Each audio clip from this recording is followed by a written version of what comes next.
Right, hello, this is Celestia.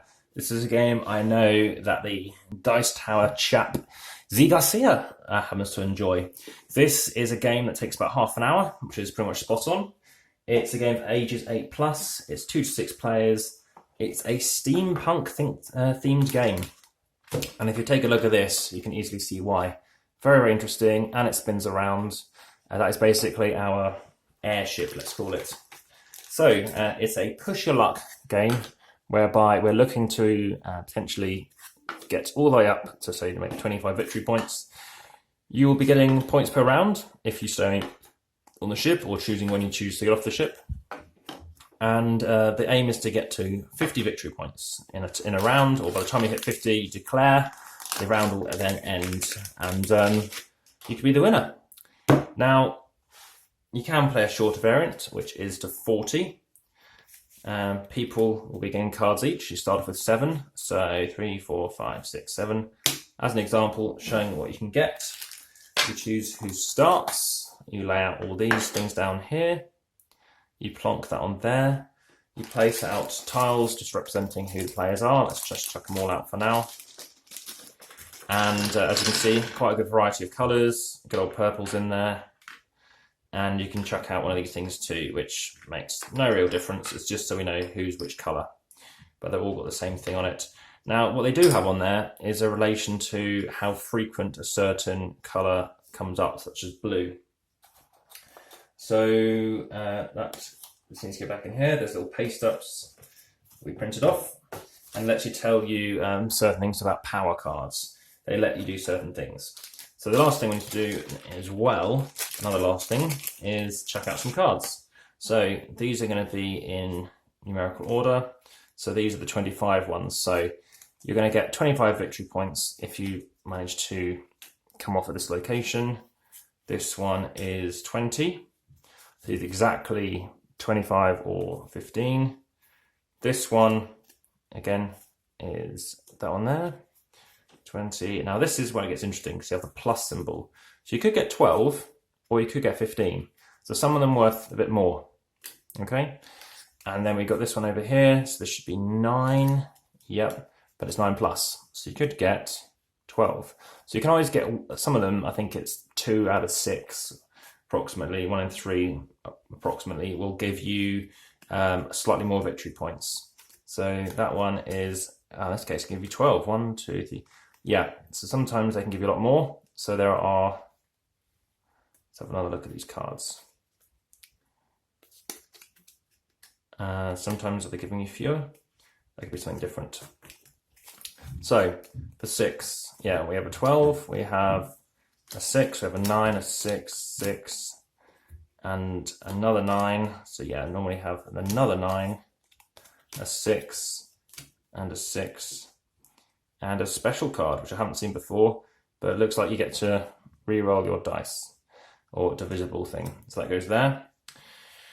So I will lay out the last bits. So you get 1 point, obviously, if you just jump off straight away.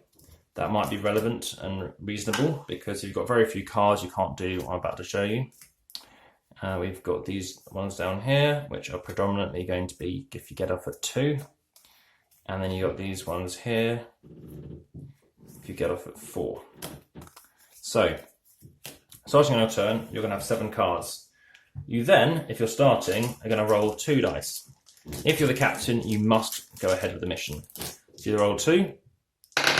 I must do that. Can I do them? Well, actually, they're the least common items in terms of frequency of getting them in your deck. So we ask everybody, can I do that? Yes or no? They go, yes, yes, yes. Yellow gets off. On get one of these. So we know it's worth 1 victory point. And then we go, Simon, can you do it? No, I can't. I don't actually have it. So we crash. None of us will get any victory points. Next person goes. Suddenly like, blimey, well, he hasn't got any black maybe, or maybe he hasn't got any red. And then it's the next person's turn. And again, I get to go last. So everyone else gets to say, right, oh, well, I want to stay on. And they might have rolled, instead of my one, black again. So then they crash again. They haven't got any. Then we go again. This time blank. Well, everybody will stay on. So we all go up to here. Then we go around again. Let's just chuck myself a few more cards just to Oh, here we go. So still not many blacks. Blank. Yep, we will stay on again. Can we do that? Yep. Can we do that? Yep. I think because of this far now. Yep. He's rolling enough. Now, can somebody do a yellow? It's the second most frequent thing, so we're assuming people can. At the end of the round, everyone draws an extra card as well. But again, people might choose to get off. So if one person gets off, they'll get this card, which could be 12. That should be better than that. It's 15, which is just like if they stayed on. But this person stays on. Of course, they could be getting 15 or maybe more. Or they keep trying to go further. But when you reach up to this point, we should have rolled an extra die, because the captain has to stay on the ship, they have to roll, and they must have to do an extra thing. So getting up here is quite tricky. Also, those power cards. So what that means is, if, say, if it allows the player to take a treasure card, if it's about to crash, the captain gets to re-roll. So basically you're helping them if it's just you and the captain, if you know you've perhaps got more points banked than they do, or potentially. You can force them to re-roll if there was a blank die, and when they've announced intention, it forces you to get off the aircraft and take a treasure card. Now, you saw some other cards I wasn't certain about. I haven't seen them come up yet, but the aircraft is about to crash. It allows the passengers and the captain to reach the next city without playing any equipment card. So, this goes over a few rounds, probably goes around the table, I'd say, yeah, about 3 rounds, because you'll get a few turns as the captain each. And that's about it, really. You'll find the scores can be quite tight and close. I happen to finish on 39. It seems to be a wise decision sometimes to jump off and actually get the smaller ones, especially if you're close to getting 40 points. Because I had high 30s and I just wanted to get, I think I'd actually about 33. So 6 wouldn't necessarily have helped me. I wanted that 9-pluser on one hit. But by waiting and crashing a few times, because people were using up their cards, it led to actually the owner of the game to then actually win it with a 4, a 2, and a 1, etc.